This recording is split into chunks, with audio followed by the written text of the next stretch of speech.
காட்டில் பயணிக்கும் சிறுவன். ஒரு சிறிய கிராமத்தில் வாழ்ந்த அரவிந்த் என்ற சிறுவன் வனங்களின் மகத்துவத்தை கண்டுபிடிக்க விரும்பினான். ஒருநாள் காலை தனது சின்ன பையில் நிறைய பழங்களும் பாட்டிலில் தண்ணீரும் எடுத்துக்கொண்டு அருகிலிருந்த பெரும் காட்டுக்குள் பயணம் செய்ய ஆரம்பித்தான். அருண் காட்டுக்குள் நடந்தபோது சுற்றிக் கொட்டும் பசுமையும் பறவைகளின் இனிமையான குரலும் அவனுக்கு வியப்பை ஏற்படுத்தின.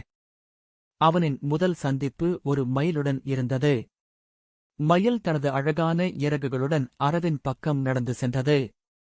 எங்கேயும் குளிர்ச்சியையும் மகிழ்ச்சியையும் கொண்டு வருவது மயிலின் அழகு என்று அவன் எண்ணினான்.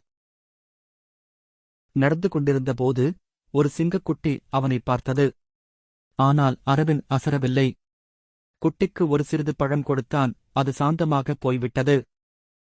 அடுத்து அவன் ஒரு ஆமை எடுத்து பூந்தோட்டத்திற்குள் மெதுவாக நடக்க வைத்தான். அந்த எளிய மெதுவான நடையை பார்த்து அவன் சொன்னான், உலகத்தில் ஒவ்வொரு வாழ்க்கைக்கும் தனி அழகும் பயனும் இருக்கிறதோ. காட்டின் நடுவில் ஒரு சிறிய குளத்திலும் மான்கள் தண்ணீர் குடிக்க வந்ததும் அவனை மகிழ்ச்சியில் ஆழ்த்தியது. இவர்கள் எவ்வளவு அமைதியான உயிரினங்கள் என்று அவன் சிந்தித்தான்.